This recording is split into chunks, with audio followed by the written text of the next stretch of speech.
Yo, what's going on, Dragon Ballers? Welcome back to another video. In today's video, we are doing another segment of the top rogue decks you can play during June. We're gonna get into this video momentarily. I do have a few housekeeping things I want to get in touch with you guys about first though. So guys, as you may have noticed, for most of quarantine, for the better part of 3 months, I have not been advertising or shouting out my paywall ways to support the channel. I've been telling you guys, free ways you can help the channel by liking, sharing the videos, watching ads. Those were all very free ways to help out. And I didn't really want to advertise that stuff during quarantine because I know people were hurting, myself included. My family and I were also affected by COVID.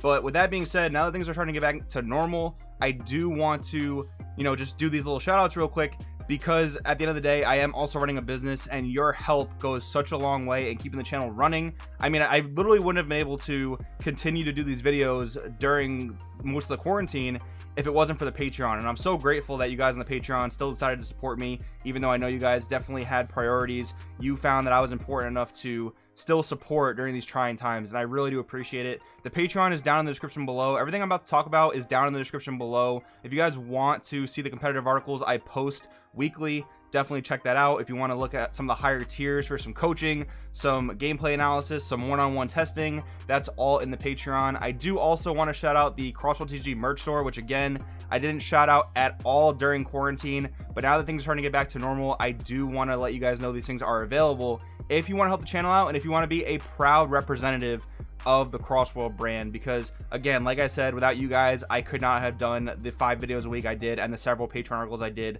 per week during quarantine. And the main thing is here, I've partnered with a new business called Jemmy. They're also a startup. What they are is basically an alternative to Patreon. So as opposed to Patreon, where you sign up for monthly subscriptions where you get the specific rewards assigned to your tier, Jemmy allows you to do a one-time donation where you can decide to support the channel in a big way, and you get really cool perks out of it. So you can get the signed cards and pins that I sent out to my patrons for a one-time payment. You can sponsor your own video. Like, you can literally donate to the channel and a whole video will be made possible because of your donation, and it'll be so cool. Like, I would appreciate it so much if you guys were able to do this. If you wanted to help the channel out in this way, it would be so helpful. You can also request one-on-one playtesting sessions. You can also request my help on your deck building, on your DBS play. It's just a new way to help out. If you want to help support me and also help support another small business, which is Jemmy, a brand new startup that's helping content creators get exposure and get compensation, it'd be really helpful. All this stuff is in the description. I'm sorry I took up so much of your time. I just wanted to let you guys know these things are available if you do want to help me to continue to do what I love to do. So with that being said, we're getting right into the top rogue decks of June. Alright guys, once again, thank you so much for sitting through that with me. I know for some people it is annoying, but I know for some people you do want to support the channel and you do love what I do, and I want to keep doing what I love to do. So with that being said, here are your top 5 rogue decks of June. Number 1 being Mad Goku. This is a leader that I literally just cannot get off my mind. Like, Trading Blow Son Goku was such a cool card, probably my favorite card out of the whole martial arts tournament set, maybe next to Hercules. That guy was pretty cool. But anyways, this archetype in general is one of the only ones with a simple 1-drop that says play it, make your opponent discard a card. Couple that with set 10, we have the Bardock Paternal Unison and Vegeta the Lone Prince. You're making your opponent discard left and right. Now obviously Mad Goku is a green leader. You have access to all your favorite cards. You have Rebrand, you have Cell's Kamehameha. You have so many good green options for hand control. This leader just makes so much sense, and I really like this leader's Awaken effect. For such an old leader, for the second theme booster of the game, he has a really powerful effect. When he attacks, draws a card, gains 5k, and that's for the duration of the turn. And if you KO a battle card with his attack, he restands. So clear a battle card, then swing at the leader for a 20k. Clear a battle card, then maybe clear another battle card. That's really good. Once again, Trading Blow Son Goku, I think, is the linchpin of the entire deck. Couple that with Vegeta the Lone Prince and SS Bardock Paternal Unison, I think you have the means of a very good rogue hand control deck that can play a little bit more aggressive. Again, with the leader basically kind of having dual attack, clearing threats on the board, and putting a lot of pressure on the opponent. Next up though, in a pretty similar light, I want to talk about Raddatz. Raddatz is another really cool green deck, and for a few different reasons than Mad Goku. He does some of the same things, but a little different. So the leader has inherent hand rip. When you attack your opponent's leader, they have to choose 1 card in their hand and send it to the warp. So if you wanted to go like full on hand control, if you didn't want to, draw cards Mad Goku, you could go the Raddatz route, and instead of drawing cards, you'd be ripping cards out of your opponent's hand. But that's not too bad though, because Raddatz does have his own ways to get card advantage. One of those cards is this cockroach looking guy right here, Raddatz Ruthless Adversary. 1-drop 4K. If your leader card is a Raddatz, when you play this card, choose one. Draw one card for every 2 non-black cards in your opponent's warp, or choose one card in your life, add it to your hand, then choose one of your opponent's battle cards under your cost of 1 and KO it. So with the amount of cards you're warping from your opponent's hand with a card like Raddatz, the leader rather, you're going to be able to use Ruthless Adversary to draw a ton of cards in the later parts of the game, so that helps you make up for some of that card advantage loss, which is really, really good. And the one cool thing about this leader is he's able to search Vegeta the Lone Prince, because Vegeta is just a regular old Vegeta. Raddatz can search for him, which is really cool. And a lot of the times, you know, I guess back when he first came out, people looked at him and said, well, you can search for a guy, but then you have to discard a card, so that doesn't really help you out in any meaningful way. Well, nowadays that we're in set 10, it does actually help in a meaningful way. You can discard Roshi Kamehameha Origins, you can discard Rebrand from Draft Box 5, you can discard Goku Saiyan Instincts. Those are all cards that are straight value in your drop area. You can even discard the Android 17 from set 9. If you have no battle cards, pay 1, play it. So you can cycle that with Bardock Paternal Unison to make your opponent continuously discard cards. You can also discard the Hasty Dispatch Dispo, which will reborn a 1-drop, and then basically do the same thing, allow you to use Bardock Paternal Unison. So you have a lot of really good discard targets for Raddatz, and I would definitely recommend playing him mono green. I wouldn't recommend playing him red green. Raddatz was just never very good red green. The Vegeta boss monster that, you know, he's kind of meant to be played with, unfortunately isn't very good. But I think a mono green hand control route, where I was talking about discarding a lot of value cards and searching your Vegeta super combos and using this cockroach looking Raddatz, I think can be a very, very good rogue deck for sure. I actually have some gameplay on the channel featuring this deck. Definitely go check that out if you want to see how the deck functions.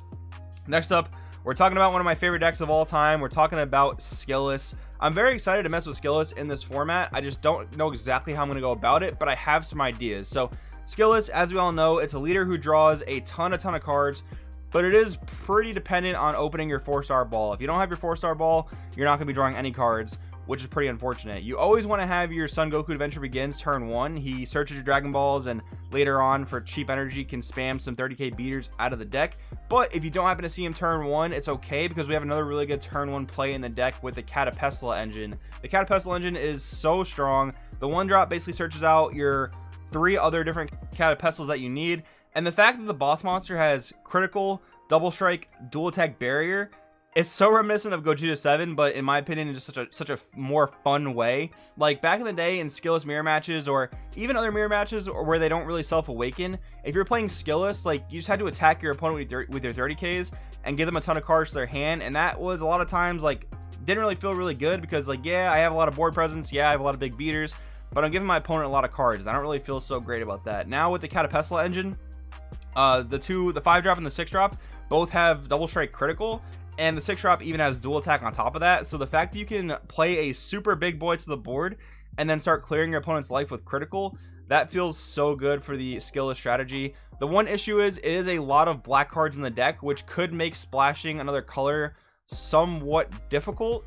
I think nowadays, if you're gonna go this route with Skilless, you don't really want to go with any type of 3-color build. Like back in the day, I was very big on blue, yellow, black, but I don't think we're gonna have room for that 3rd color. So I'm thinking at this point, black, red, maybe black, yellow, depending on what type of tech cards you want for the format. And that's really, really cool. Like if you wanted Nimbus, you could play yellow with Skilless. If you wanted Topo, you could play it red with Skilless. Like the deck is so flexible, and you can just incorporate any key techs you want that you think will help you beat the format. That's another reason I love this deck. I think it is going to be a very good rogue deck. The Shenron Unison Rescue also helps that out. Give your Skilless cards double strike. Give your bring your Skilless battle cards into play, and then -7 if you get to that point. Just reborn all your Skilless battle cards and go in for game. I think that's going to be a very, very good unison specifically for this deck. So I hope you guys do mess around with Skilless as one of the top rogue decks of the format. Another one I want to talk about, Gohan Aggro. I actually really like this leader. 1, because I am a Gohan fanboy, and 2, it's really unique. So once per turn, burst 2, you take a life to your hand, and if your opponent has 5 or more life, deal 1 damage to your opponent. So it's almost like your leader has double strike, but it's one of the damages is force. Your opponent can't stop it, which is really, really cool in my opinion. The backside also very cool. Sparking 5, attack, draw 1. His activate main is also very powerful. Sparking 5, discard 3 cards, choose your leader, and all of your red and green battle cards, they gain plus 10,000 power for the turn. So yeah, you might not have the biggest hand ever, but basically discarding any dead cards to make your whole board plus 10k is really insane. Very, very powerful. Gotenks Unison of Rage makes this deck rather a very, very good mono red deck. I mean, it was printed to be used with red green cards, but in an aggro deck like this, you don't want to be bogged down with 10k combos. You want to just be going face all the time. A turn 1 play where you can drop a Sand Kava is incredibly high value, so you want to make sure you're able to do that.